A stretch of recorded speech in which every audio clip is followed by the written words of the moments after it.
tinha que colocar dentro de campo.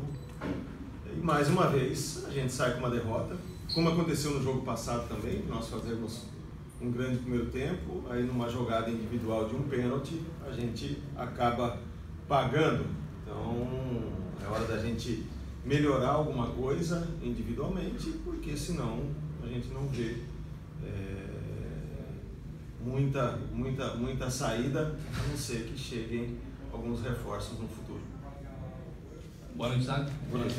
Você falou agora mais de problemas, como tem falado naturalmente depois de resultados que não são os melhores, né? Você ainda não conseguiu nenhuma vitória no comando do Curitiba. Então, a pergunta é assim, você até passou por isso, mas se você puder explanar mais, você vê perspectiva de resolução assim, nesses problemas que já foram indicados?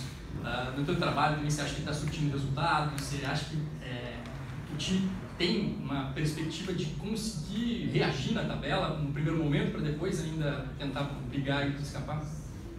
Bom, de novo, eu acho que se não chega alguns reforços para você qualificar o elenco, é muito difícil. Essa é a minha opinião, porque já é uma coisa que vem acontecendo desde o Campeonato Paranaense, não é de agora, né? Já passou um treinador aqui, não conseguiram classificar para a semifinal do Campeonato Paranaense, foi desclassificado da Copa do Brasil, chegou um outro treinador também, até agora não conseguiu nenhuma vitória. Então é uma coisa que já acontece há muito tempo, né? E não se encaixou, né? Não se encaixou praticamente. A gente sempre procura falar, mas não tem como, né, o treinador entrar no campo, fazer gol, não tem como o treinador entrar no campo e acertar as coisas, né? Foram muitos erros individuais, né? Em todos os jogos a gente cometeu um erro individual que a gente acabou pagando. Então assim, principalmente hoje no segundo tempo, não dá para entender, né, o que aconteceu com a gente depois de um primeiro tempo. Acho que o melhor primeiro tempo, até melhor do que no jogo contra o Internacional, jogando na casa de um adversário de peso, a gente soube jogar, soube buscar o resultado. E no segundo tempo, praticamente, os jogadores entregaram o resultado, né? Então, assim, não sou de falar disso, mas chega uma hora também que não dá para você segurar, né? Não tem como eu acertar um passe, não tem como eu me posicionar numa jogada de escanteio, que foi uma jogada de escanteio praticamente que nós já tínhamos visto em outros jogos, e nós fizemos totalmente diferente daquilo que treinamos, né? Então é uma questão de concentração, é uma questão de cada jogador estar querendo jogar por si mesmo, né? Isso aí não existe, né? E são jogadores que já vêm desde o Campeonato Paranaense, que passaram pela Copa do Brasil e que agora estão no Campeonato Brasileiro. Então não tem como fazer. Se não chega alguma coisa para qualificar o elenco, vai para a Série B rapidinho.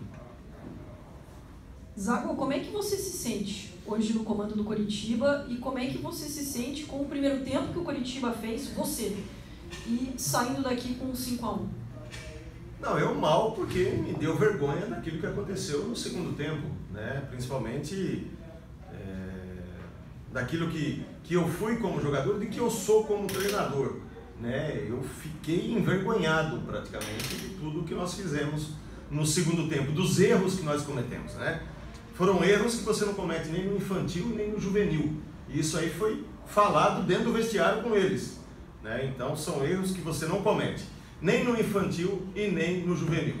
Então assim, a diretoria até já falou que se o pessoal está descontente para pedir, para sair, que facilita a saída, que é o que a gente fala sempre, né? A gente precisa nesse momento, a gente não, o Curitiba precisa de jogadores que queiram tentar sair dessa situação difícil, que briguem pelas cores do Curitiba, porque da maneira que está é muito difícil, ainda mais depois de um primeiro tempo organizado, de um primeiro tempo bem jogado como nós fizemos hoje, né? Só que assim,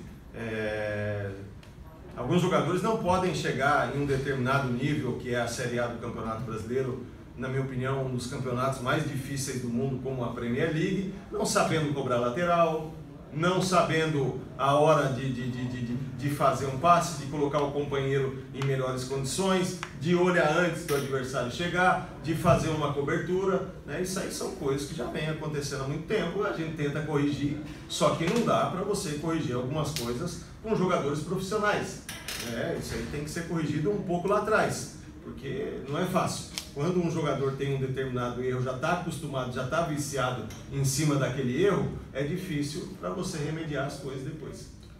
Ô Zago, você está dando um diagnóstico muito forte sobre, né, o que aconteceu. Não é forte não.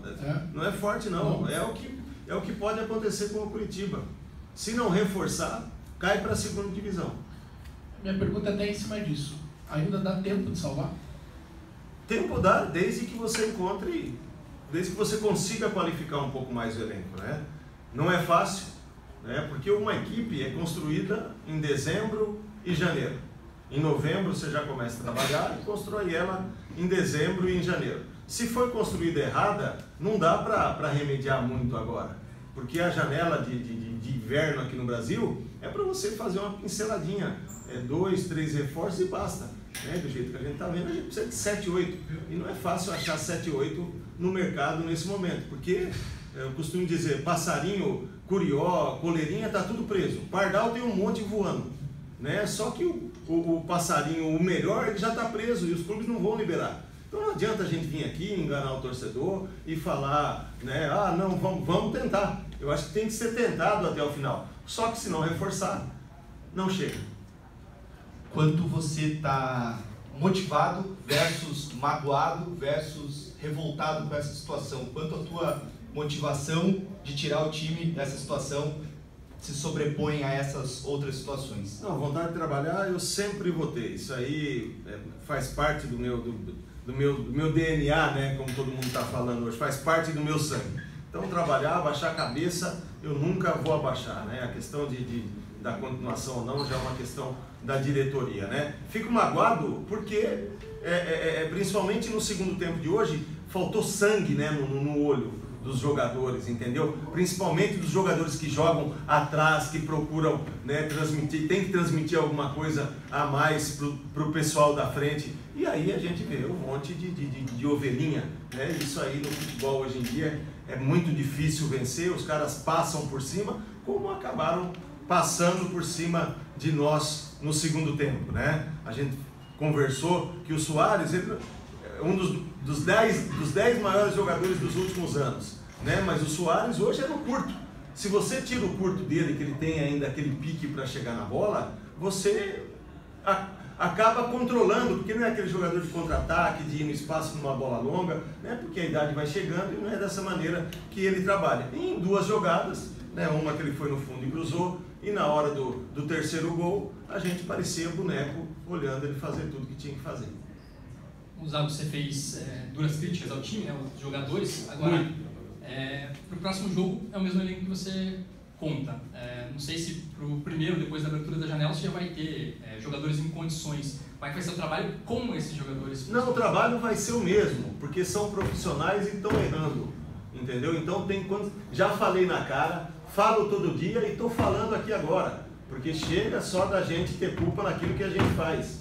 Então, assim, primeiro a culpa é de quem construiu o grupo, né? Quem montou esse grupo é o maior culpado, né? Porque os jogadores também não têm tanta culpa de estarem aqui. Se eles estão aqui, porque teve alguém que contratou. E se contratou errado, o cara também tem que assumir essa culpa, né? Essa culpa não pode ser só do treinador. Não existe, né, só o treinador sempre em tudo quanto é lugar, né, acaba sempre pagando o pato. Na terceira rodada contra o Bahia, depois no vestiário eu falei, se continuar assim vai cair para a segunda divisão. E falei com todos os diretores que estavam lá, na frente de todos eles. Se continuasse a ter atuação como teve no jogo contra o Bahia, cai para a segunda divisão. E hoje não é diferente. E eles sabem. Então eles têm que assumir a culpa, têm que ser um pouco mais homem dentro de campo e não fazer as cagadas que fizeram no segundo tempo. Obrigado, professor. E vou trabalhar com eles bem a semana inteira. Obrigado, Zago.